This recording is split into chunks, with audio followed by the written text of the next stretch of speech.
Did the Bitcoin bull market just die? The price is crashing, sentiment is falling off a cliff, and yesterday, the BlackRock IBIT Bitcoin ETF logged a record $523 million outflow. This is the biggest single day exit in its history. And for many, that's the moment that alarm bells started ringing, including maybe some new people that are in the room here. But on the other side of this, on the other side of all this chaos, we have people like Michael Saylor and MicroStrategy stepping in and grabbing 8,200 more coins, another $835 million added to their stack without hesitation. And right around the same time, a surprise buyer, we'll get to in a second, out of nowhere suddenly scooping up an additional 100 million in Bitcoin, a move that nobody really saw coming. And we're going to talk more on that in a moment. So what is going on here? Is there market manipulation? Is this just a temporary shakeout in a much larger extended bull trend? Or are we staring down the barrel of the most disappointing Bitcoin bull run in history? So today on Why Are We Bullish, we'll dig into this and much more with an incredible panel. We've got Adam O'Brien from Bitcoin Well. We've got Kent Halliburton from SAS Mining. And we've got Matthias Kukar from BTC Prague, the best Bitcoin conference in the world. So drop a like, stay tuned, and let's get into it. I am Ben with the Btcsessions. This is your bullish session.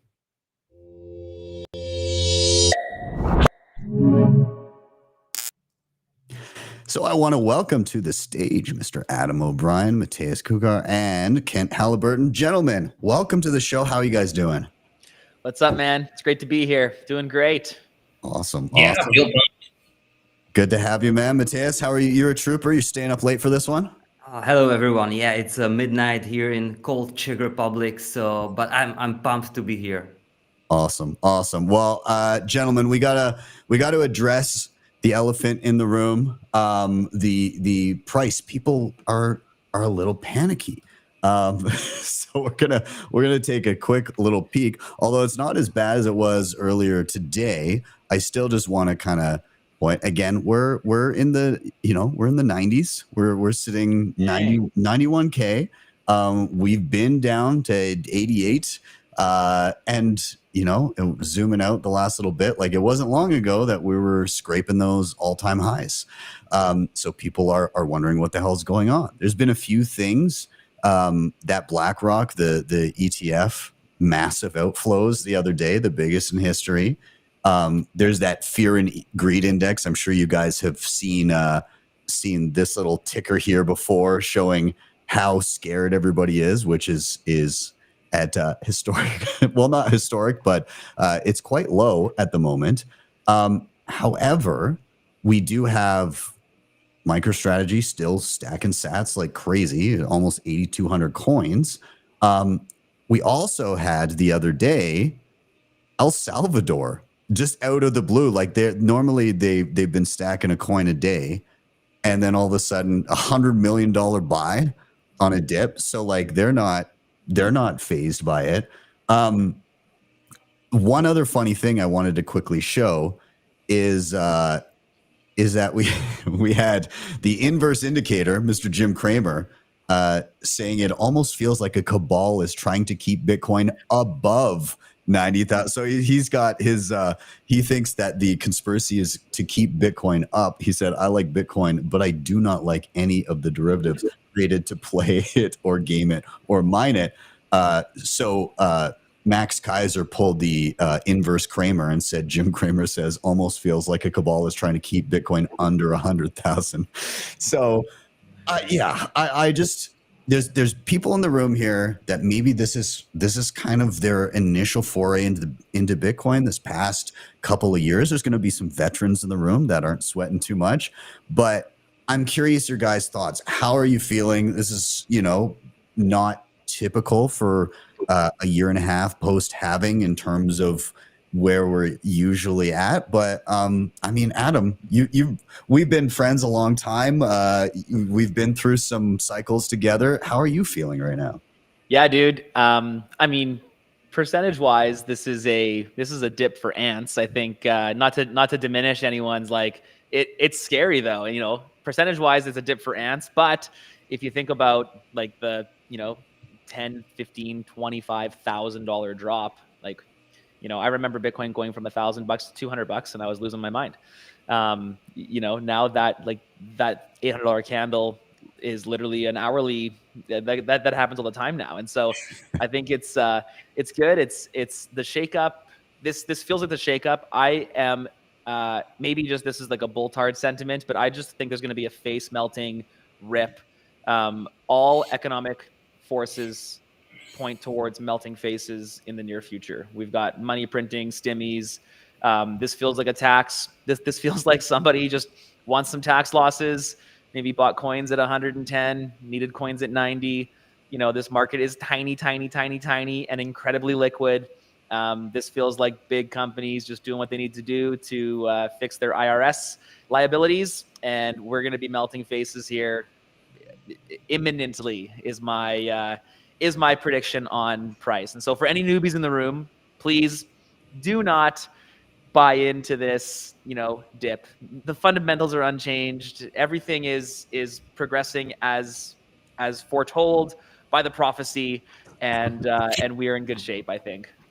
Yeah, that's fair. Again, it's you know, it's not typically a time to panic. These are the opportunities that present themselves if you can have the resolve. But Mateus, I'm curious, across the pond, how's sentiment? How are you?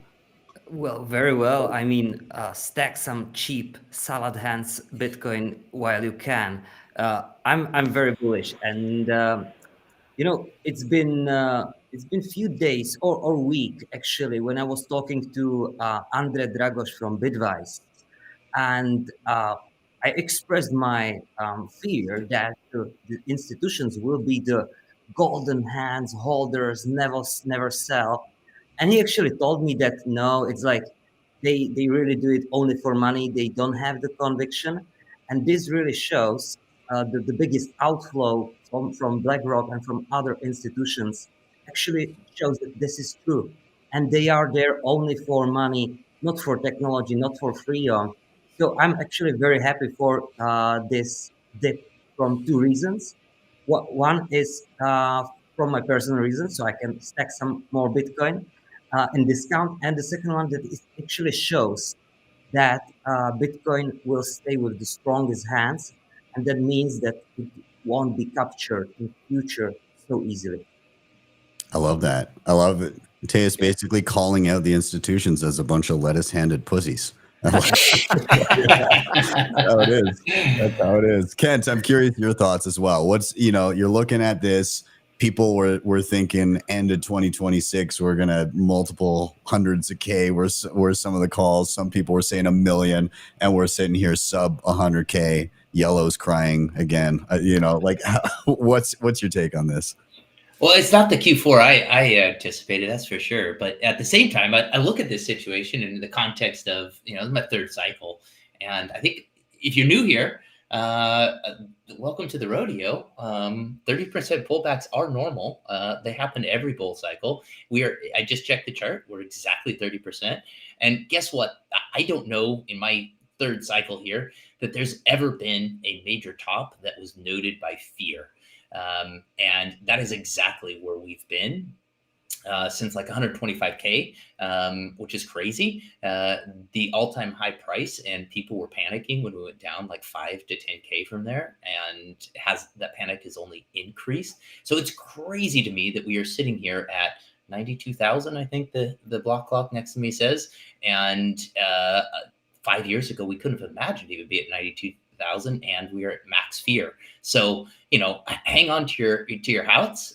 This is normal, and quit focusing on the highs, and instead look at the all-time lows each year, and you'll notice that those are going up at a pretty nice clip. And the other thing that I'll mention is I like facts to break through the herd mentality fear that sets in the marketplace. And the other fact is a 200-week moving average, which is the equivalent of 4 years, 52 weeks in a year. It's a good proxy for 4 years. It has never once gone down.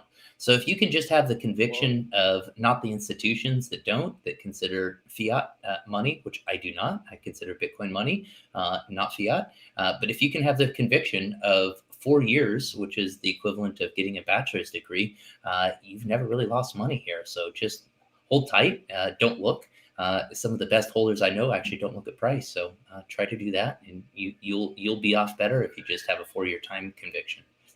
Hell yeah. I mean, yeah, it's a pretty solid set of advice there. And again, like it's, I'm going to interrupt quickly. Just on that note, 4-year price conviction, Kent, is so real. We actually at Bitcoin Well started fiscally planning in a 4-year cycle. The yearly budget cycles for our business just absolutely wrecked us. Like I was getting nuked. We were unable to look at any type of revenue projection or forecasting. It was terrible. And when you move that to a 4-year time horizon, it's like, it's almost like down to the day predictable. I feel like the overlords have stuffed us into a 12-month calendar fiscal cycle and quarterly earnings.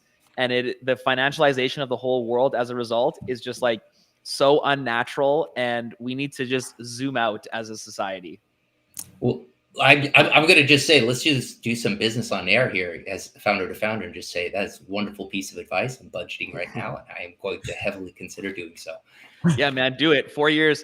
The budgeting your business, especially your Bitcoin business, if it's gauged, like we obviously Bitcoin Well, Bitcoin platform, like we're a heavy sentiment driven business, and I think probably cloud mining is is equally sentimental. And so I'll take umbrage with cloud mining, but it is sentimental, 100% so as well. You know, the price is like the tide of the ocean here.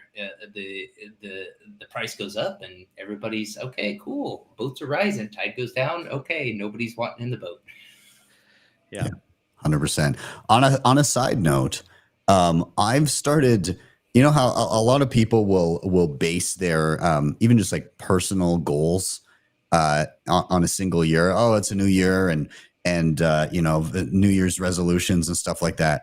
I honestly think that that setting your goals in Bitcoin epochs is an incredible way of looking at things, because you can accomplish so much in 4 years. 4 years ago, I'm like, oh my God, like the improvement in your life, the things that you can do in that, and it just gives you that low time preference look at things. Like, hey, you know, like a single year, things can flit up and down, but if you zoom out a little bit and you have longer term goals, I think that's a great way of doing it. For those of you that haven't been here for a long time, Ben today looks like he ate the Ben from 4 years ago. That is true. Dude, I saw some pictures, some videos from like early on. Actually, I was looking through the very, because we're coming up on 10 years of the channel next year. Wow. And the first video of the channel was an event, like, well, not entirely, but like there's clips of it from an event that myself and Adam threw, which was like a bunch of local, you know, performance artists, and, you know, you could tip in Bitcoin, you got some Bitcoin with your ticket, there's an ATM there, all that kind of stuff. But I was looking back at that footage, and yeah, I look like I'm a twig comparatively. So yeah, stacking sats, stacking gains and plates, baby. Let's go. So gents, price talk aside, we're here because everybody has a reason to be bullish about Bitcoin, and those reasons tend to transcend just price. There's so much more to it. And so we're here to find out why you guys are so damn bullish. And so I'm going to go, Adam, to you first. I'm going to give you the same question everybody gets. Why are you bullish? Okay, man. I think for me, it's definitely not anything to do with price. If anyone who's watched my stuff in the past, you know that I'm incredibly like sentimental and philosophical. I have talked to more Bitcoiners over the last maybe 2 or 3 months that are having kids. The Bitcoin scene is just like kid. Bitcoiners are multiplying. We are bringing new Bitcoiners in. I swear my Bitcoin Twitter feed is like half of it is birth announcements with block height, which is so dope. And I think it just comes down to the fact that Bitcoiners are so optimistic about the future. It's like when you have a kid, you're not thinking about 1 year down the road. Like the kid is yours for life. Literally, that's how it works. This is the physics. And it's like when you have a child, you know, if they're bad for a day or for a week or even for a year, it's not like you're not worried. You're not feeling some kind of bad way about it, because you understand the lifetime that you have to be with and nurture and lead into and grow and be with that child. And I think that Bitcoiners understand this so well because of shakeups like this in the price. But I think that we have this incredible optimism for the future because we understand that our economic certainty is like all but guaranteed. Like Bitcoin is objectively the #1 asset on the planet, and we hold it, and we're going to give it to our kids, who are going to give it to our grandkids, who are going to give it to our great-great-grandkids, and so on.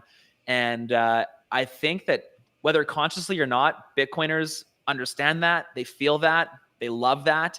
And I am seeing more like this is not data driven whatsoever. This is completely based on my bias X algorithm, but I bet Bitcoiners are having double the national average of kids per household or more, just based on my conversations, my circle, who I run with. Like it's just 10 out of 10. And I'm so bullish on the next generation. I'm so bullish on Bitcoiners who are objective truth, freedom maxis, like just stacking sats, taking self-custody, and teaching good low time preference values to their kids. How good is the world going to look when we are raising up leaders and the next generation in that way? So I am bullish for my kids. I'm bullish for your kids.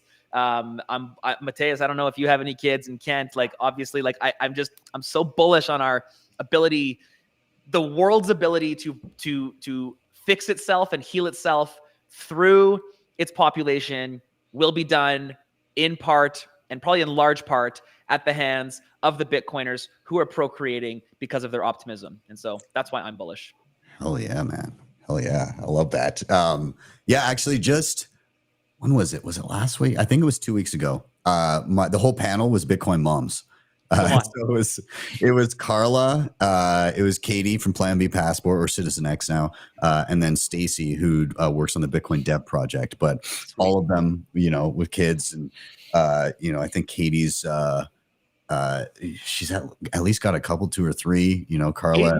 I think Katie's probably due right away. And yeah. Shout out Katie, who introduced me to this couple in Vegas last year called JD, and I forget his wife's name, but they have 8. They have 8 kids. They live in a bus, and they tour around America with their 8 kids and a bus. It's like an intentional thing that they do. She's like an Instagram bus liver. I don't know. But yeah, it's awesome. I'm so bullish on that. That's amazing. There's so many good in terms of like raising the next generation and setting them on the right path. I feel like Bitcoiners and kind of people in the same mindset, like that have tangential views of the future. There's so many good resources to help educate our kids. So my daughter's 8, and the teachers were on strike here a little while ago, and so I was like, oh, what could we do at home? My wife was doing like math and English and all that stuff with her, and I was like, okay, well, let's order these Tuttle Twins books. Let's go. And I started going through. And so if anybody's unfamiliar with Tuttle Twins, just very well written, like freedom oriented, Austrian economics based, just like good lessons for a moral and fair society. And so we started going through some of these books. She was getting it, and I'd pair it with. We'd read a book, and then there's a cartoon series as well. And so I'd pair the book with like the similar cartoon that was made, and we'd watch it afterwards. And man, like it's so cool seeing her begin to get, you know, I was asking her about like, well, what do you think if like the government promised like a whole bunch of free stuff for everybody? And she, you know, she's like, well, like, they have to like get the stuff from somewhere. So like somebody has to like do work for it. Right. So like how, and it's just piecing together the, like, there's no such thing as free stuff. It's like somebody has to work for it. So how are they Nice. extracting that. So like there's these amazing tools out there to get kids on that path. And like my daughter has her Bitcoin wallet, and we do the local market here, and she comes and pays in sats, and I've got a couple miners hooked up, and she's starting to see like 50 cents a day pop into her Lightning wallet because of it. And so we're learning, and yeah, I think it's great. But I'm curious to hear from Matthias and Kent what you think about what Adam had to say here. So Matthias, maybe I'll toss it to you first. Well, I absolutely agree, and it's hard to say anything against it. You know, I believe that the next generation will be really ruling the world, and the world will be much better place, because we are just in the time when the fiat experiment is going to end. And I think our goal should be to make the transition phase for our kids smooth, nice, and not so and quick, because we can achieve that in perhaps 30 years for sure. Can we do it in 20? Can we do it in 15? So I want this world to be really nice for our kids. Like, we are pretty much building the next future. So I mean, it's just too big, you know, it's just too philosophical, because it's we are really fighting for a freedom for next generations, not only one. And finally, we also have Bitcoin, which we can lock not only for our kids, but for our grandkids and grandkids.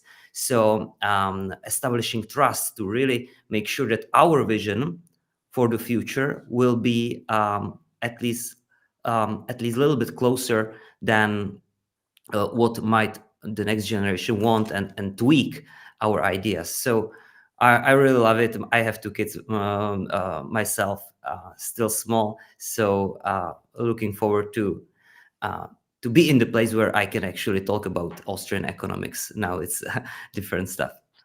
That's amazing. Kent, I'll toss it your way too.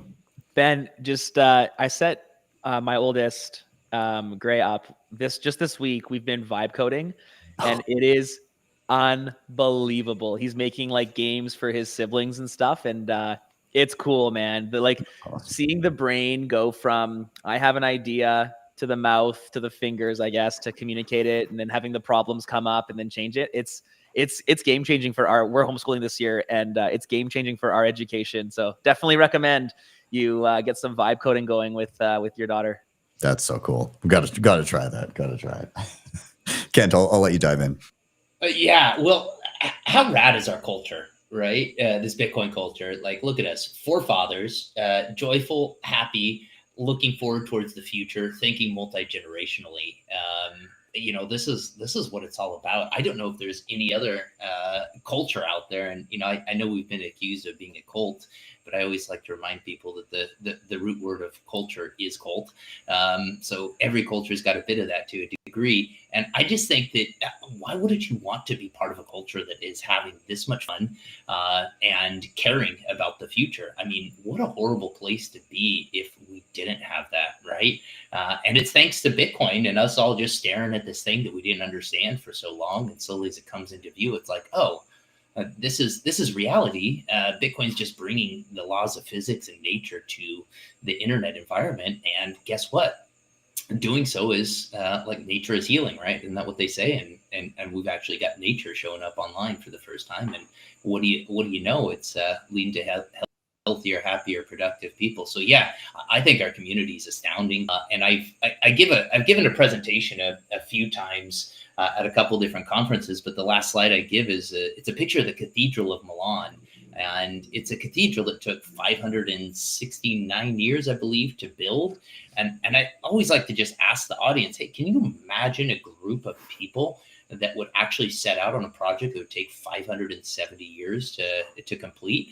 And then, you know, to me, that is what we're doing at Bitcoin. You know, we're building something that's not, like you said, Matthias, it's not even for our kids, but for our grandkids and their great grandkids, you know? And so anyway, it's weird to know that you're working on something that you're not going to see the fruits of, but it's extremely gratifying as well. So yeah, anyway, I'm just grateful to be on a show with a bunch of fathers. It sounds like we all have young children and we're all kind of the same mindset. It's just friggin' rad. It's going to be so cool the idea that our grandchildren will witness the last sat be mined and know that their grandfathers witnessed the first. Isn't that so cool? Like, I think that will be again, like, I can only imagine the amount of change that this could bring about in a couple of generations, and I've got to imagine the people then in that moment will have this unique appreciation for, like, wow, like the people that were either stupid enough or like bold enough to be like, no, everyone else is wrong. and to be in the early innings of what I think is a generational, a societal, a cultural shift, a species wide shift. I think it'll be a pretty interesting moment. I wish I could be around for it. I don't know that I'm gonna make 2140. That would be, pretty 120 years away, man. Let's go. hey, maybe some Bitcoiners will figure out some incredible medical technology if we don't piss away all our money with fiat. So yeah, we'll see. Either way, love the topic, Adam. I think it's great. And again, if you're new to Bitcoin and you're listening to us for the first time, welcome to the cult. It's a fun one. It encourages saving and family and treating people around you with respect. So enjoy. But with that, we're going to do a rotation here. We're going to do a quick sponsor to our shout outs. I'm going to be a complete shill for Adam because he's sponsor of the show. And but we will be back in 1 minute. We're going to head to Mateus next and find out why he is so damn bullish. So stay tuned. Also, get out your Lightning wallets because we're going to give away some sats on the other side of this. We'll be right back. Bitcoin Well is the best place to be buying and selling Bitcoin in Canada and the US. And now with Bitcoin Well Infinite, it's also the best place to be making large buys at their OTC desk of over $50,000. Their white glove service gives you fast transactions, no slippage, and the lowest fees.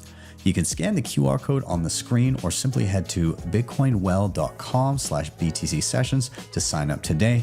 And you can share your own personalized referral link to earn commissions. CoinKite has been in the game for years, creating hands down the best and most secure hardware when it comes to securing your Bitcoin.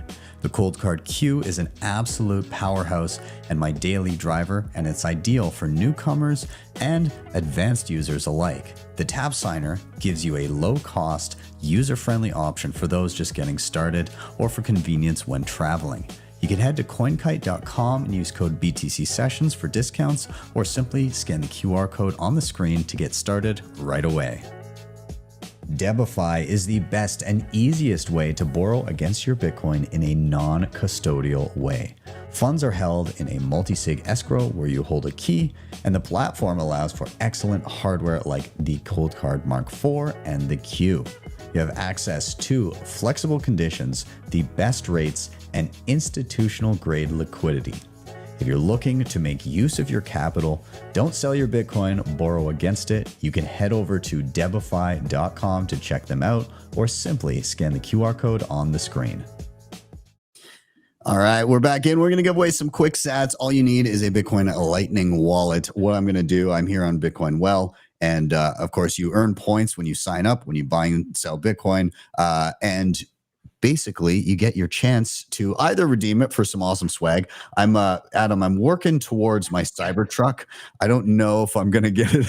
And just so everyone knows, if anyone gets the Cybertruck, which is 69 million points, I will personally deliver that to you. Like wherever you are in the world, I will personally deliver it to you. Perfect. All right. Well, well, get to work, everybody. Get to work. But I'm going to redeem some points. I'm going to toss a coin in the well. Every time you do that, then you have a chance to win up to potentially 1 million sats. So toss it in. All you need is a lightning wallet. The first person that scans the QR code on the screen steals the sats from everyone else. 669 sats, great number. So everybody, whoever scans that first steals it. If you get an error, you weren't quick enough. You got to be quicker next time. But with that, we're going to dive into our next topic. And Matthias, I am looking at you, and same question everybody gets. Why are you bullish, man? Oh, well, that's a good question, and I think and I'm always bullish, and I was always bullish because I'm a big believer in Bitcoin. But I had a moment of realization. So I have so many moments of realization, but this was big. It was because I actually realized that we are living in extremely exciting times, and it's not only about Bitcoin. And we kind of touched this like a civilizational shift towards some better world. And I think it's not only about Bitcoin. It's about few more important technologies which are converging now, like AI, robotics, like biotech, like sequencing, genome, and of course Bitcoin and few others. And this will mean that we will quantum leap into a different productivity level. So like I would compare it to the early 19th century or early 20th century, with Industrial Revolution. So before Industrial Revolution, we had zero-ish GDP for thousands of years. We were just working all day long on the field, agriculture.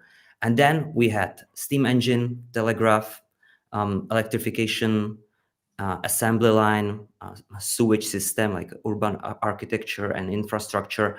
And those few very important technologies with very important people who had like really great ideas in mathematics, physics, chemistry, really made the chance that we leaped from zero-ish, 0.2 per year to 3%, 2.5%, 3%, which we are keeping pretty much until now. And I think that we are in the time when we will do another leap from 2.5%, 3% per year to perhaps 10 or 12 or even 15.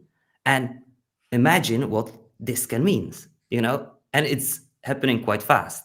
So this will happen in our lifetime. So it's like, how can you not be bullish? Like we are creating the future here, just really. And I'm also very bullish because I feel like we are the leaders, and by we I mean Bitcoiners mostly, and because we will become a very powerful social economic group which can make a change, which can change the course of future, and the history books will be written about this time. And I feel very proud to be part of this movement, and very confident that we can make it. I'm very hopeful, and that's why I'm bullish.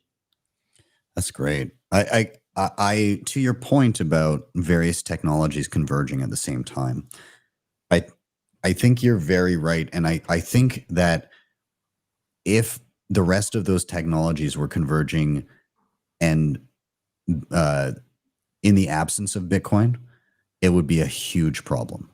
Because when you are when you're in a system like the current system right now that with these huge leaps is able to extract wealth from the masses, and you have these huge leaps forward in productivity, it's just a very few at the top that benefit from these increases in productivity, and the people at the bottom just get left behind and don't understand what's going on either.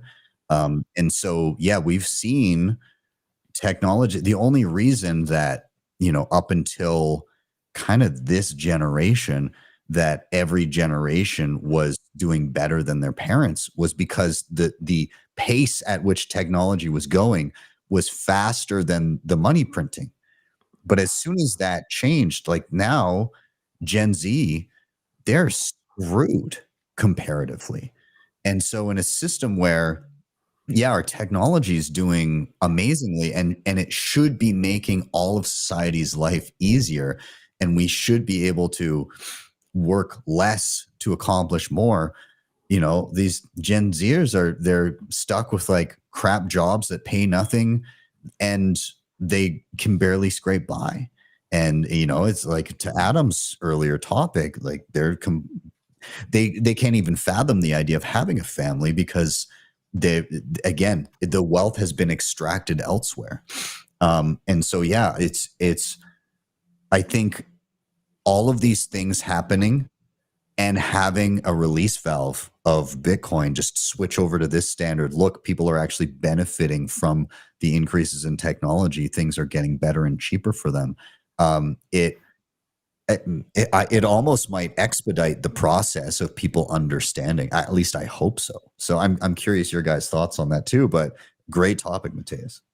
Yeah, well, you know, I think that it's right. The Bitcoin is necessary part for the next stage of human evolution, and I cannot imagine robots accepting fiats, you know, and AI. They are just not so stupid, you know. So I think that it just must make absolutely sense. But I'm curious about your take, Adam and Kent. Yeah, I think I love this sentiment. I think that I was actually talking about this today. I sometimes forget when I'm in like normie land in the meat space here that I'm talking to people who don't think like us. And I made the comment that Bitcoin is going to, you know, probably be worth, like, it's going to be like have a market cap of $450 trillion in the near future. And he was just like, you know, you could see his brain exploding at the time. And I went on to explain kind of that we're watching right now in real time what will be called like the separation revolution, or some type of defund the government revolution. And, you know, I don't think people going through the Industrial Revolution were like, look at us in the middle of the Industrial Revolution. It was only the history books, you know, decades later, or a decade later, that were like, oh, and we will call this period the Industrial Revolution, when we systematized and brought a production line, and you know, technology was so good, and we were able to, you know, make everyone's life easier and better due to manufacturing. And we're going through right now this separation revolution where we are actively defunding criminal and corrupt state organizations. The government, every single government on the planet, would disappear if they couldn't cheat. And that's such an insane metric that we are so offside. The governments are so unchecked, and they run the world, they run our world, our societies in such a way that if they didn't have this infinite money glitch, then the physics don't work. And that's not sustainable. That's mathematically speaking impossible to last. And Bitcoin gives us and economically incentivizes us to learn about that, to research that, to either agree or disagree with that, and to reward those that understand it correctly the greatest. It's like the perfect aligned incentive economic advantage. You don't have to be smart. You don't have to be in the right place at the right time. We are witnessing governments lose power, and like the government's pretty powerful. And we know that power is not created or destroyed. It's only transferred. So guess what, everyone? The power that the government holds is actively being taken away and given to you, the people. And you have the opportunity to acquire that power for, you know, $91,000 per coin, or I think more aptly, you can buy 1.1 thousand sats per dollar. And it's like, when you think about it that way, when you can buy 1,100 units of power and simultaneously defund the government by 1,100 units, that is so good. And I echo this sentiment, Matthias. I think that the societal shifts that are happening right now, which will be called the great defunding, or the whatever we're going to be calling it in the history books in the future, assuming they write them correctly. I think there's probably some history books that are not written too well.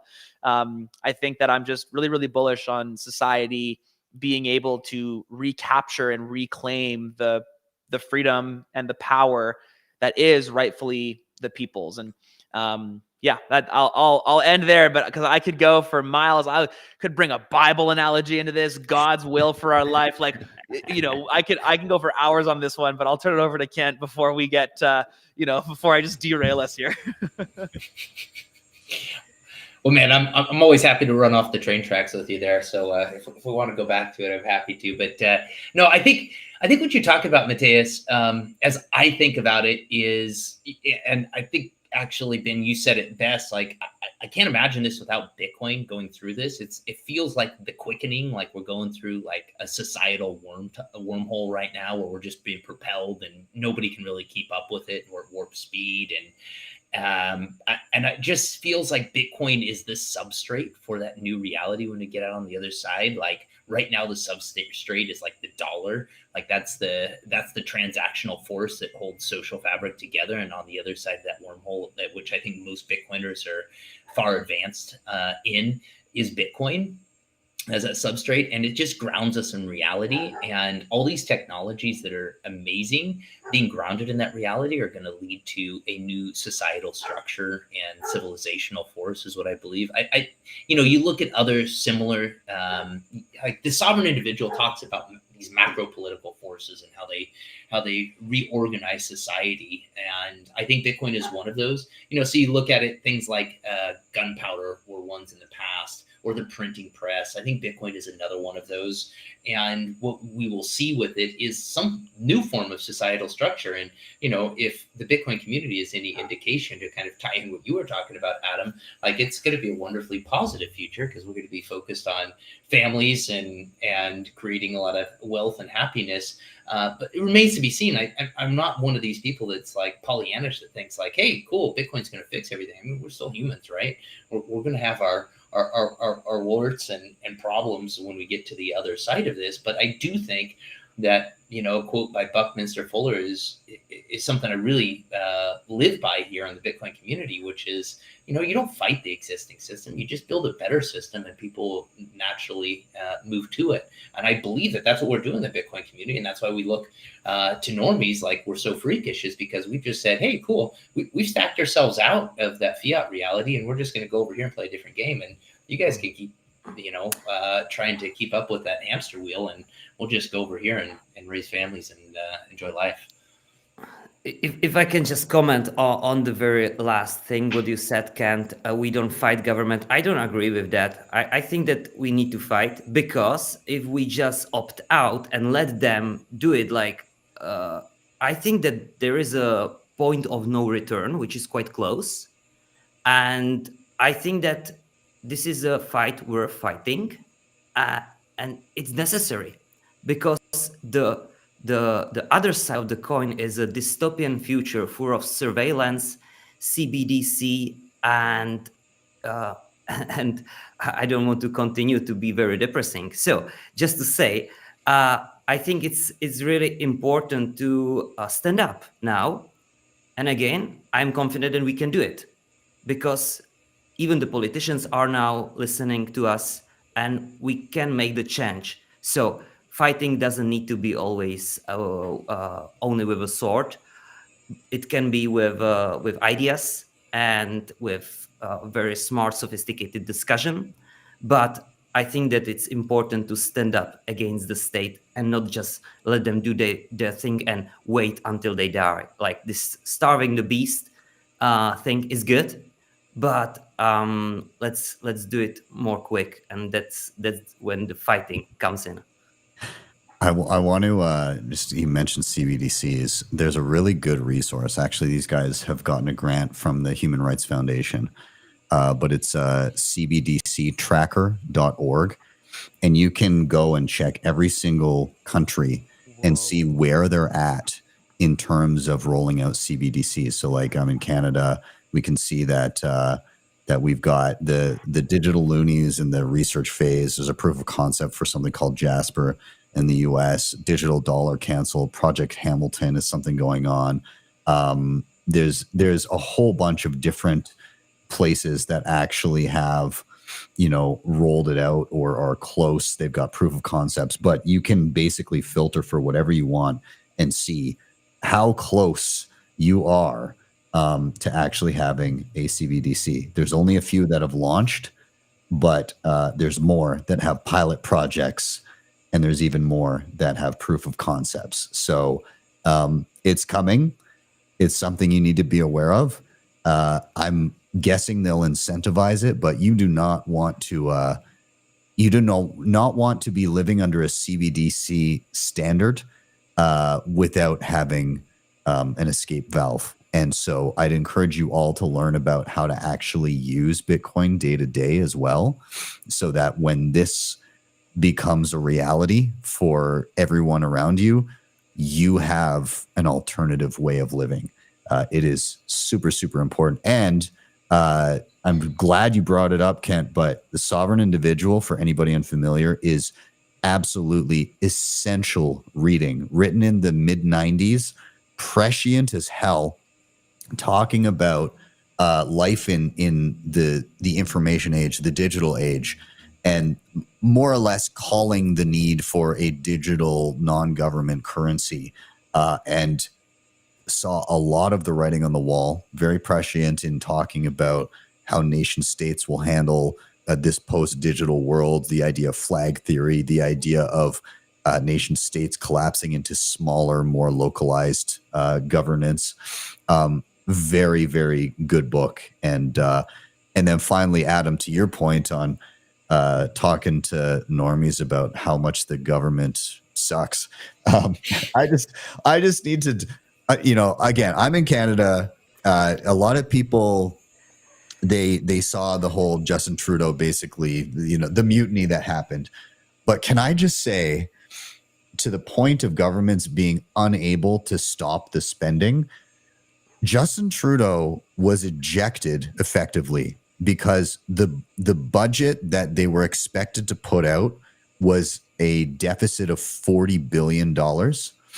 And his Chrystia Freeland, his second in command, and the finance officer, or whatever the title is, she quit because she didn't want to announce the budget, which was 60 billion instead of 40 deficit. So that was the first thing that started the snowball rolling that got Trudeau ejected from office. Basically, that caused our election. We then elected his financial advisor for the past 10 years, two-time central banker, who is now the Prime Minister of Canada. They just released their budget for this year, just now. And remember, Justin Trudeau was basically booted out because his deficit was 60 billion. The budget they just dropped was $79 billion deficit. And on top of it, people then went through it, and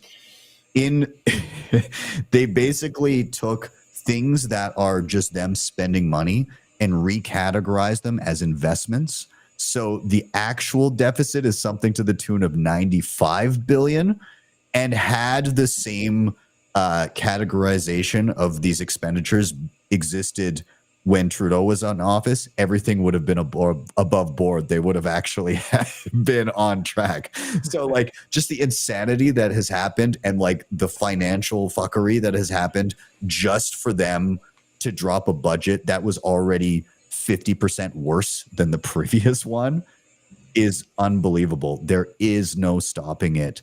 The only thing that you can do is just opt out, use something different, and arm yourself with the tools to be able to navigate the world in a self-sovereign way. So rant over, but good God. Well, I have to comment on that map that you were just showing, because I think, something you said, Mateus, about fighting versus opting out, I think is actually reflected in that map that you were looking at. Because if you look at it, largely the global South has not been impacted in the same way that the North America and Europe is for the CBDCs. And what you actually see, so I live in Peru, part of the global South, and there's like 16 or 18 circular economies here in Peru. It's one of the nations that's adopting, in Latin America at least, Bitcoin and Tether at some of the highest rates. And a buddy of mine just completely out of the blue sent to me today that one of the major payment providers was just integrating Bitcoin and Tether. Like it's not a regulated environment. And so here you can see where there is generally in the global South, like the rule of law is weaker. And so it's kind of more free in some ways. In some ways that could change like overnight too. So it's not like, it's all, I'm not rainbow and unicorns over here. But at the same time, you can see when the free market is just allowed to do its thing without a lot of influence, like it's naturally adopting these technologies because it's making people's life easier. And so I'm actually quite like excited to see how that plays out. And to the technology of Bitcoin, it does allow you to, vote with your feet. So if things get really bad and you can't continue to fight, well, great. Like maybe all these other nations that have slowly been allowing this technology to just do its thing in the marketplace will allow for people with Bitcoin to just up stakes and find a better jurisdiction to be in. And that is something that the sovereign individual talks about, is that ability of being able to vote with your feet that Bitcoin enables. So I have no idea where this all goes, but I like that there's jurisdictions where it's not being clamped down on, these digital IDs and CBDCs and stuff. Like those are kind of the pockets where, hey, as long as Bitcoin adoption can continue to flourish, price continues to go up, there's going to be places that it gets reinforced and it's going to protect itself. Like I was in El Salvador last week and my gosh, that country is just absolutely blowing up and taking off. Like it's total a counterpoint to like what you just described in Canada, right, Ben? So there's all these jurisdictions around the world. And I think that competition from government to government and people moving, like I've met Canadians that this is the first time I've ever heard this, where they were saying, hey, I'm going back behind the Iron Curtain when they're referring to Canada. And I was like, wow, okay. And not unfair. So, it's the reality of different jurisdictions is really starting to change here, guys. And I think that that's part of the whether you decide to fight or opt out is sort of jurisdictional in nature. That ties into, Kent, to something that Ben said and that you just brought up, which is Ben said something to the effect of, CBDs are bad. They're going to incentivize you to use them, but try to resist. And it's to counteract the inability to leave and vote with your feet. Everyone thinking they have Bitcoin exposure as if exposure to Bitcoin price is the only thing that we need through an MSTR, through an ETF, or through some kind of other, thing. It's like, that's how they will incentivize you. You have fallen into the trap. This is how you are going to get your Bitcoin captured. And this is how you're going to eliminate your ability to vote with your feet. Because last time I checked, it's pretty tough to leave the country with your MSTR stock held in a Robinhood brokerage account. And I think that when we look at, I gave a presentation called Self-Custody or Bust. I just changed it actually to like how to unlock the value of your Bitcoin or something. And it's this concept that Bitcoin has kind of 5 key parts to it. And one of them is price protection. One of them is preserving the value that you create with your time. And that's amazing and very important. But the other 4 are freedom focus. It's the ability to move around, the ability to do so without permission, the ability to have a monetary system that you can verify, and all types of sound money principles. And it's like, when you don't take self-custody of your Bitcoin, real Bitcoin on the blockchain or through a protocol that can interact with the blockchain, like a layer 2, then you give up 4 of the 5 value props of Bitcoin. And it's like, and you're still paying the same price. And still paying the same price. It's like, what are you doing? The math is broken. Like we discount, the money, the world, the economy is so financialized that we've gotten ahead of ourselves, and we've put this golden ticket around price, when really price should not really be something that we consider as heavily as we do against freedom. And when people are actively trading their freedom for price, like, man, we're not much better off than hookers at this point, just trading our values and our freedom to somebody else for money. And that's a sad day. It's a sad society. And once again, why real Bitcoin actual value is able to change the way that society thinks, which hopefully builds a better society. Wow. Yeah. It's I'm looking forward to all of this coalescing. We get to watch it in real time. Hopefully, it's no matter what, it's going to be a little bit rocky as things ebb and flow. But I can't think of a better group of people to do it with. So, I think it's going to be a hell of a ride. And if you're new here, again, strap in. Whoever said it before, welcome to the party. It gets wild. So, gents, we're going to do another rotation here. Mateus, did you have anything else that you wanted to tap in there before we rotate? Or I want to give you the last word on this topic here. Well, so much, like this topic, I could be talking about it with you guys for hours. But the reason I feel and I can talk about this is because of our history. The Czech history is full of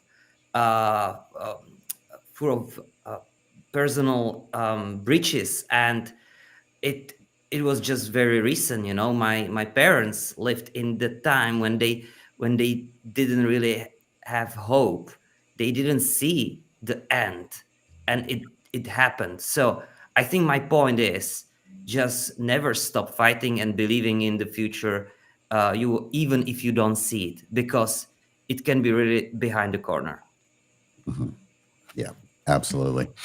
Well, I thought that was a great topic. I'm very excited for the future. And we're going to do another rotation here. So Ken, I'm coming to you in a moment. We're going to do a quick final sponsor shout out, and then we'll be right back. Everybody, if you're enjoying the show, make sure you drop a like on it. Love seeing you guys all in the chat. And we'll be back in just a moment. See you in a sec. Looking for a simple and secure way to manage your Bitcoin on mobile? AQUA Wallet has you covered. It's user-friendly and puts you in full control of your Bitcoin with secure self-custody. AQUA also supports Lightning and Liquid Network, making fast, cheap Bitcoin payments and asset transfers easier than ever. Plus, it even supports stablecoins, giving you ultimate flexibility. Built on open source code, AQUA is transparent, trustworthy, and perfect for beginner and pros alike. Ready to upgrade your Bitcoin experience? Click the link in the show notes or scan the QR code on the screen now to download AQUA Wallet today. Securing your Bitcoin doesn't have to be complicated or invasive. With NUNCHUK's HONEYBADGER plan, you get state-of-the-art multisig with built-in inheritance planning and no KYC required. NUNCHUK is trusted by users to secure billions of dollars in Bitcoin. The HONEYBADGER plan offers 204 assisted multisig, guiding you step-by-step on mobile or desktop. It works seamlessly with hardware wallets like TapSigner, Coldcard, Jade, and plenty of others, so you're always in control. Plus, with non-KYC inheritance planning, you can ensure your Bitcoin goes to your loved ones. No private info needed. Take control of your Bitcoin today. Click the link in the show notes or scan the QR code on the screen to check out the HONEYBADGER plan. All right, we're back in. And Kent, I'm heading to you. Final topic of the night. Same question everybody gets. Why are you bullish? Yeah, man. So I got to say, Adam stole my thunder, but in the best possible way. I was going to say community too, but for a completely different reason. So I'm still going to lean into being bullish on the community. And so I've got two anecdotes to share. Maybe not anecdotes is the wrong word, but two specific things to share. So one is, I mentioned being in El Salvador last week and being adopting Bitcoin and just getting the vibe of the country there. Here is a country where Bitcoin has been planted deep in the roots of the culture at the time that Nayib Bukele, rose to power in the country, get rid of all the crime on the streets. As somebody that visited El Salvador since 2000, went there for the first time to surf, went there again 2013 to surf, actually Bitcoin Beach was a surf spot I visited and have pictures there. And it was well before it was Bitcoin Beach. And then last year I went, this year I went. Last year it felt like the plane was on the runway. I'm getting ready to take off. This year it feels like the plane is lifting off. I mean, the place is unbelievably exciting to visit, just the momentum and the vibe in the air. I don't know Dubai too well, but that's a fiat version maybe of to me, El Salvador is the Bitcoin basics are going to build something equivalent to Dubai, but built off of Bitcoin instead of fiat, right? That's kind of where I feel the trajectory is going. And that's really deeply exciting. And it couldn't have happened without that Bitcoin community gelling to make it happen. And then the second reason for community, for me being bullish, is something that happened to me that got reported this week in Wired magazine. So clear back in August, and I'm not going to bore everybody with the story of how, if you want to read that story, feel free to go to my Twitter handle at Kate Halliburton. It's all there. You can get to the Wired article. It's got lots of views. Should be easy to find. But I was the victim of a social engineering attack.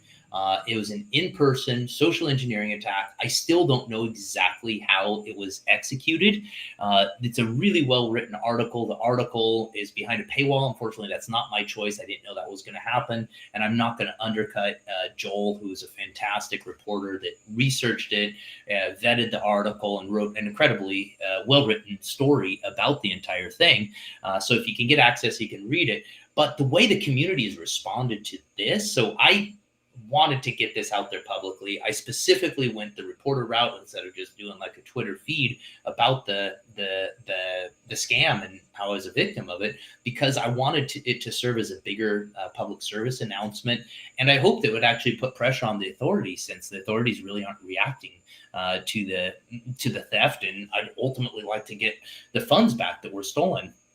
But the way the community's reacted, so I think out of like 100+ comments on the story, there's been like one negative comment. The rest, like DMs poured in about people supportive. But crazy to me is I would say like 20 to 30% of the comments have been, yeah, I was scammed, or I know somebody else that was scammed. So just the fact that like my story served to like let people feel comfortable to share about how they've been scammed. I mean, it's a crazy digital environment right now. And I think it just actually shows greater need for Bitcoin. That way there's consequence online. So I think we're going to see more gating of using Bitcoin, so that there's more consequences for bad behavior online. I think that will come about as the scams continue to proliferate. People will just be willing to pay to avoid that in the future. But the bottom line is just how our community reacted to it. And I was worried genuinely when the story published. I didn't know how the reporter was going to choose to publish the piece, nor did I know how our community was going to react. I mean, it was a painful experience to go through, and just to see how the community takes care of its own has been incredibly bullish, and lets me believe. I mean, that's what you need for a fundamental social fabric to grow like a new institutional force, which is what I believe we're building here with Bitcoin as that multi-generational project that we're all set out to deliver. So anyway, I'm super bullish on the community, but I'm bullish for Adam's reason too, about family and the future, but I'm just bullish on who we are and the cut of our jib, so to speak, as a community. We're a bunch of rad, high integrity people here, and I love being part of this movement and being with y'all on it. What do you think? I agree with you in every way about the community of rad, high integrity people. Do you think Bitcoin incentivizes or makes us rad and high integrity, or do you think rad, high integrity people find Bitcoin? Both. So I think that Bitcoin, so you can see it in the Myers-Briggs personality data, right? So there's this weird thing, if you guys don't know this, but INTP and INTJ personality types tend to proliferate in the Bitcoin ecosystem at an unusual statistic. It's a statistical anomaly, but those folks are generally somewhat disagreeable and curious. So I think that's what's gotten here first. But I also have just met too many people anecdotally that don't have that personality type, but eventually understood Bitcoin and invested in it with conviction. And I think when you eventually have conviction around Bitcoin, you're answering the question, what is money for yourself? And when you answer that question with Bitcoin, you're actually standing on a firm foundation then, and you get off the hamster wheel. And that firm foundation orients you towards the future. And that shift of time horizons, I think, is the fundamental shift that people go through, is they shift and look forward to the future. And that encourages hope, and that encourages you to ultimately align yourself, I think, with your better angels, so to speak, because there's most every person I know in the community thinks, hey, I'm more than my five senses. Well, if you believe that, like, regardless of what you call that part of yourself, like that part of yourself that's outside the five senses, it's timeless. And you go pointing yourself towards the future and extending your time horizons, you align yourself more with your higher self, so to speak. And I think that that's what you see with Bitcoin is that firmer foundation, that ability to have hope, have firm savings or hard savings to count on. I think that shifts our time perspective and leads to high integrity as well. Nice. Yeah, that's good, man. You just made me think of something. Like, I heard this quote one time that was like, money doesn't make you who you are. It amplifies who you already are, or something like that. And I feel like Bitcoin does that even more so. Like, the crypto bro stigma, of which I don't think any of us are, but that does exist. It's like you would suck if you weren't in crypto too. So yeah, that's interesting. Good insight. I'm always curious about that. I appreciate that. I'm wondering if, and again, because we often get maybe some people that are newer that may not have encountered some of the common scams that can happen. Maybe we can just toss out there a few things that we've encountered, and like, look out for this, be careful for that, this, that, and the other thing. What I would say is phishing is very, very frequently used. So you get an email from a wallet provider or an exchange or something like that, something that you've used, and it sounds urgent. It's playing on fear, and it will say something like, "Hey, your wallet was compromised, or there was a hack. In order to save your funds, you have to go on here and you have to do this, that, and the other thing." And it may include giving up your credentials to, like, signing in quickly. It may include, your hardware doesn't work anymore. In order to save your funds, you need to go on this website, and it'll tell you to take what's known as your seed phrase, 12 or 24 English words, a backup to a wallet, put it in here so that we can lock it down in a vault. Or they'll use some terminology like that, but they're just banking on you being too scared in the moment to think through what you're actually doing. And then you end up giving people the ability to take your funds. And so I'd say that's one of the most common things out there, is preying on fear to get you to do something that you may not have done if you took a step back and thought about it for a second. So I'm curious if you guys have other suggestions or things to avoid, things that you've seen. Yeah, I mean, I feel uniquely positioned to answer on this. We combat scam victim, or we help scam victims and combat fraud daily at Bitcoin Well. It's a massive undertaking for us, especially as a self-custodial business. Like, we are actively sending money off platform. Every single transaction goes off the platform. So we got to make sure that it works. One of our biggest problems that we see right now is done through, like, investing scams. And so it will be usually somebody click on a Facebook ad or click on it, which is so brutal because we can't advertise on Facebook yet. Somehow these actual scam artists are advertising on Facebook. There's another problem with centralized point of failures, that they'll think that they're investing money into a scheme or into some sort of fund or into some sort of club. And what will happen is, and this happens every single time, you are not the anomaly. If this is happening to you, I will tell you what to do shortly, but just, like, listen very, very closely. You put a little bit of money in, and they double it, or they have a return, and then you take it out, and you could walk away and have profit, but you don't. You put more money in, and then they do it again. They double it, 50% gain, 20% gain, whatever. And then you can withdraw it again. And this will go on. I have seen victims have this go on for years. Guys, I'm not kidding. Years, hundreds of days, 500, 600, 700 days. Someone will put money in over a few months. It bounces up and down. They withdraw. They take profit. They put more in. They withdraw. They put more in. They withdraw, until finally they get a loan against their house. They sell their assets. They found the magic well, and they're going to put their life savings into it. And it is at that moment, when they have put unfathomable amounts, hundreds of thousands. You start with thousands, you move to tens of thousands, and you could walk away green. Okay. But they don't. And it sucks you in with dopamine. It's 100% scam and fraud. It's Bernie Madoff. It's a Ponzi, and it's so sad. I think we recently I subscribed to the CoinKite Bitcoin calendar on my phone, and it reminded me that BitConnect Day has just passed, which BitConnect was the original Ponzi. It was the original put money in, take money out, tell all your friends, and rug pull.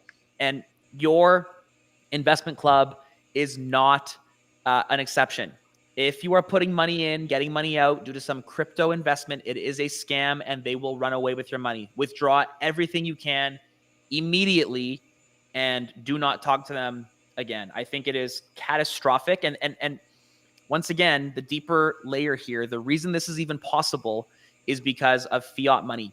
We would not be, if we were not forced to gamble our savings in order to preserve value, we would not all be so hungry for profit. Because our money, because our dollar does a terrible job at preserving value, we are forced to put our money in someone else's hands. And because of that reason, we get sucked in. And now it's getting worse. If you're 60 years old, imagine being 60 years old, your pension was set 25 years ago, and costs of living have gone up enormously since your pension was set and since you've been able to withdraw. You now can't afford to live on your new or on your existing wage based on the new cost of living. What do? Your savings are running out. Your pension is no longer. Your income is no longer. You're cooked. You have to take your savings, gamble it in order to have a shot at survival. This is the state of the fiat economy. And unfortunately, they're rugging these senior citizens. They're rugging these 50-year-old men and women that are putting money in, and it's it's catastrophic. So the general rule, if it's too good to be true, it is, stands here. People just think that numbers on a screen and history of taking profit is enough. It is not enough. If you do not own and control the asset that you are holding, meaning if that server went down, if that website didn't exist, could you still access it? If the answer is no, I would withdraw your money immediately. Yeah. Matthias or Kent, do you have anything you want to chime in terms of just general best practices, things that people should avoid, just keeping safe in general? Yeah, I got two that I'll say. So just to, again, I'm not going to go through the whole story, but it was novel to me that the scammers that got me met with me in person. And I didn't know that was even a possibility. I'd heard and experienced a lot of people trying to get, the phishing scams and all that. But it was novel to me that they targeted me and met with them in person, built trust, and then convinced me to. Anyway, it gets quite complicated, but in essence, the in-person part was something that was novel to me. I hadn't heard of that happening to anybody in the space. And so just be aware that people can pose as even clients and want to meet with you in person and ultimately figure out a way to get your funds. The other one, though, that was a recent Telegram scam that I think is worth mentioning, too, because it involves AI. So there is if you're on Telegram, it's not the most secure platform, but unfortunately a lot of Bitcoin business is done there still. And you're sort of forced to use it because so much is there that's got the network effects. But somebody I work with had a salesperson reach out to him, somebody he knew, right? So it was in his social network, and said, hey, hop on a Zoom call. They hopped on a Zoom call with them, and the other person was there on the other screen, the side of the screen, but they couldn't hear the other person. Hey, can you click on this link and update your Zoom app, right? Boom, infected his computer. Then the next thing, it still wasn't working. He couldn't hear him, but then they said, hey, go type this on the command line. That was the point. He said, oh, this is no bueno. So shut it all down, hopped on a flight, got off his flight, opened his phone, turned on Telegram, and they asked for his phone number and to set up a new account. So they'd taken over his account, compromised it, and now his account was being used to phish other people. He has no way to get it back. There's no support, but it digests all the AI agent, whatever is behind it, is digesting all the information in his Telegram account, and now is mimicking him, sounds exactly like him. A digital version of him is showing up on Zoom calls as well, and so it's really sophisticated because this person, or you think you do, and it's really a scammer, and it's all driven by AI, and it's just like proliferating. I see it keep continuing to spread. So be careful. If somebody out of the blue asks you to jump on a Zoom call and is insistent that you jump on the Zoom call, even if you know them, like, just be cautious. I wouldn't. I don't know exactly what the end goal of this scam is, but it seems like it's trying to infect computers and I would guess log keystrokes, grab passwords, break into accounts, that sort of thing, but don't really know. Yeah.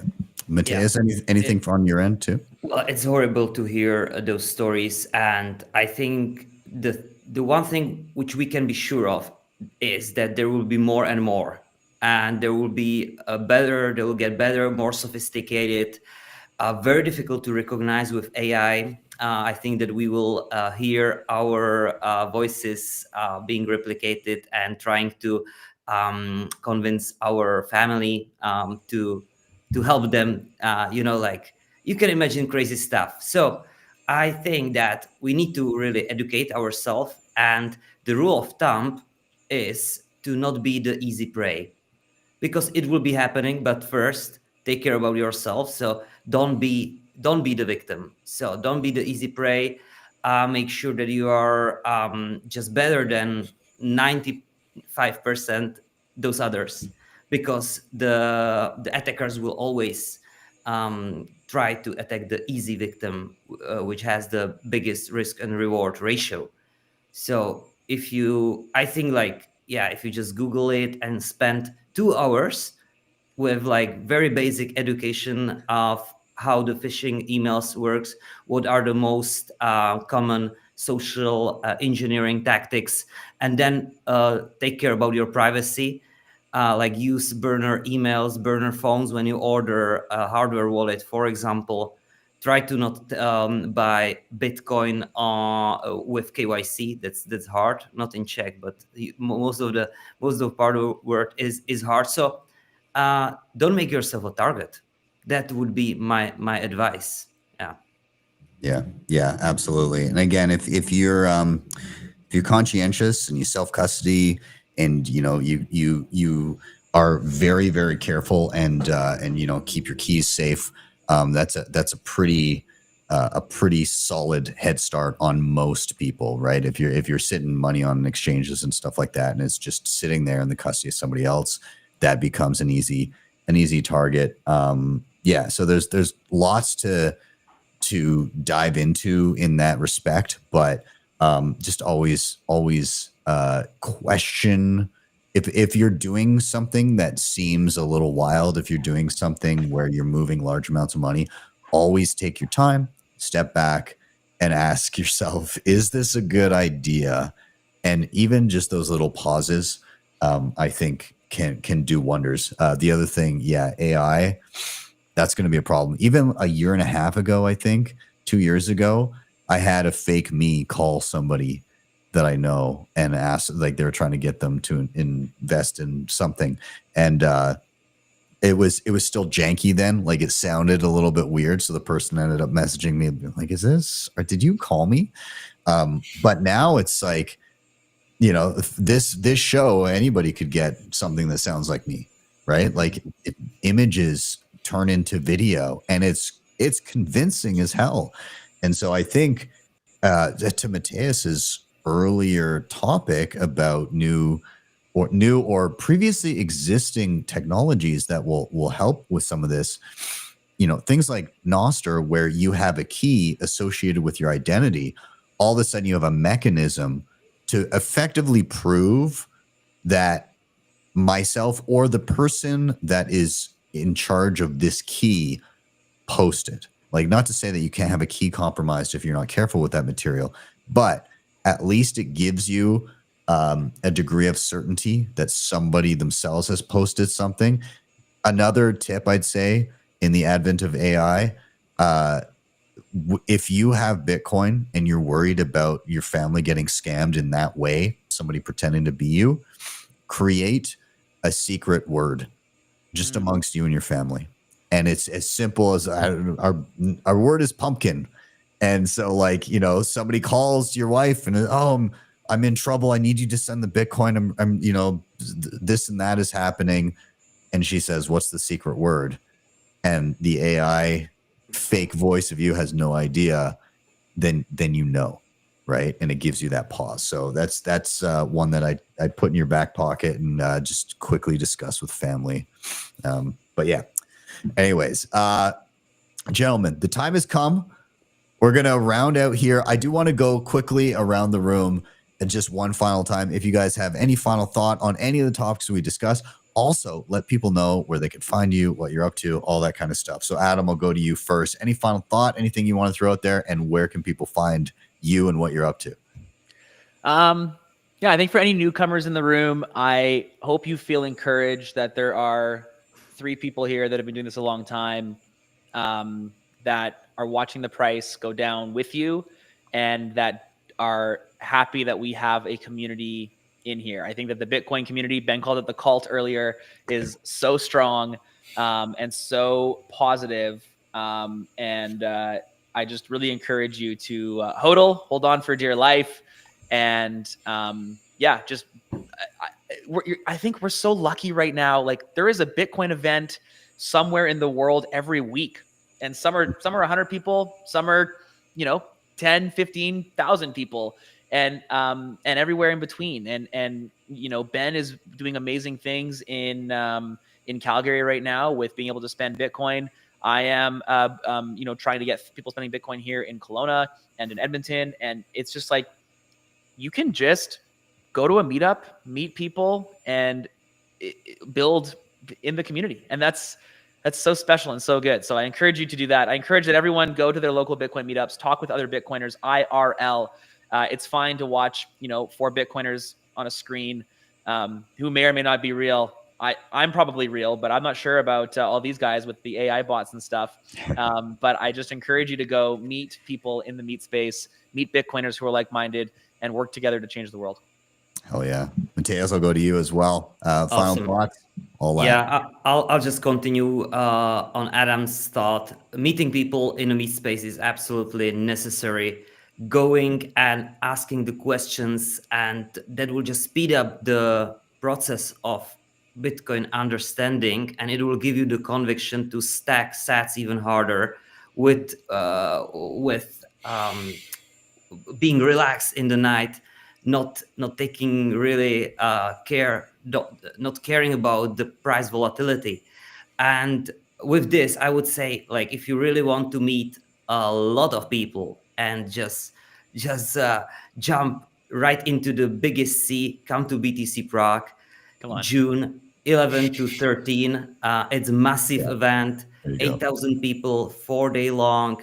All the big shots, all the big names, what you can even imagine, they all will be there. It's like it's not just the conference, it's the movement, it's celebration of Bitcoin, and it is the most hardcore, massive Bitcoin event in the world. And I'm absolutely confident that you will find it interesting, fun, and educational. The talks go through money, sovereignty, freedom, technology, and of course the community. So I'm really I cannot stress that enough. Go to any other Bitcoin conference, but if you want to make it big, go to our conference to Prague. Prague is becoming the Bitcoin capital of the world, and we have a lot to share. So building Bitcoin bridges is very important in the future, where we need friends all over the world. It's good to start local, but once you have the local group, it's good to connect with others on the other side of the world when shit hits the fan, and you will see that there is some fake news about Canada. I just pick up my phone and call Bannon, and he will tell me, "No, relax, we're good here." What about your citadel, Matthias? All good here, yeah. Keeping my eyes on the watch. So that's why we need friends, because we are really in the time when we are united under one flag. It's orange, and with this we will win. I highly recommend that you go visit Prague. It's amazing city. This is the 4th year. This will be my 4th year attending as well. I keep on going back. It's definitely something special. And you guys have in Prague, I can't remember what the payment system, but it's used by a lot of businesses, and then Bitcoin was integrated into it. So like there's an app that, yeah, you can use like your credit cards and everything, but you can also fund it with Bitcoin. So it's like all over the city. What's it called again? Yeah, it's Kverko, and you can pay in. I would guess like 2,000 restaurants in Czech Republic with Lightning. Yeah. Yeah, Wow. it's wild. Yeah, there's a lot there. And yeah, it's a beautiful city. Love the old town. Love checking everything out there. So yeah, go. I'll be there. It's June 11th to 13th. Yes, correct. Awesome. Also, I have a code. I'm 95% sure it's just BTC sessions, but there's a discount there somewhere. So anyways, yes, go to Prague. But Kent, I want to toss it over to you as well. Final thoughts, anything you want to point people towards, please do. Well, I right now I'm just feeling a little ashamed I haven't made it to Prague yet. I had a conflict this year. I was going to be there, but yeah, it's on the radar, and I will meet you in person this year, Matthias, because I Awesome. just heard all the wonderful things about it. And it's long been on the radar, and seems like an amazing place. But no, as far as my bullish thoughts, yes, meet in person. Adam and Matthias, you're absolutely right. There's nothing better than actual real community and getting out of the screen and away from the digital confusion of AI is a wise thing to do right now. But I want to actually say that I think, as price pulls back, Michael Saylor has one of his quotes that has always really stuck with me is, look, you're going to spend like 40,000 hours of your life earning money. Spend 100 hours studying what money is. And pick up books, deepen your conviction right now, because I've never met a single person that has studied Bitcoin and walked away to sell it. And that says something, right? You study Bitcoin and you will start off with, hey, I bought $50 on Coinbase, to like, oh, I have all my net worth into it and now I'm selling my shares because I just can't get enough Bitcoin, right? Like that's the trend, right? And there's a reason for that trend, and there's a reason why you find very few exceptions to that trend. And it's because people's conviction in this asset, when they realized that Satoshi Nakamoto figured out how to harness human self-interest so that every actor in the ecosystem can play the game to maximize their self-interest, and the value of everybody's Bitcoin on the network only grows. When they realize that and realize that they can't figure out any way that it can be destroyed, you just realize it's the best form of private property you can possibly get your hands on when you have it in self-custody, and you will start to sleep very well at night as you put more and more of your life force that you spend out there in the marketplace to earn value. As you put more and more of that into Bitcoin, you will feel safer and safer, and look forward towards the future and work towards a multi-generational game like we are. So yeah, study Bitcoin. That's it. That's amazing. Well, I want to say a huge thank you to all you guys, and also a huge thank you to everybody that came and hung out with us over the past hour and a half here. Side note, if again you're relatively new to Bitcoin and you're learning the ropes, it is very important to learn self-custody, learn the tools, all of that. It's fun to talk about the price, it's fun to talk about the culture, but if you don't act on actually taking your self-sovereignty into your hands, it's all for naught. And so please take the time. I always play a clip at the end of the show, and it'll point you towards a page that I've made with free tutorials all the way down. It'll start you from 0 to hero, and you'll be able to just step by step learn how to actually use Bitcoin and how to be self-sovereign and unshakable. So please start on that journey today. Yeah, that's it. So gents, thank you guys so much. And that's it for us. We'll see you guys next time. Cheers. Thank you. See you in Prague. Hey, you. Yes, you watching the Bitcoin price movements and the latest exciting news. It's awesome to stay informed, but the real power of Bitcoin comes from taking control. Don't just watch, take action. Head over to btcsessions.ca/learn for free step-by-step tutorials that guide you through every major skill you need to know, plus full video playlists for deeper dives on any topic you like. And if you're ready for the ultimate fast track, scroll to the bottom and check out bitcoinmentor.io for premium one-on-one experience with my team of Bitcoin experts to ensure you get it right the first time. Don't wait. Secure your Bitcoin future today. Hit the link in the show notes or scan the QR code on the screen.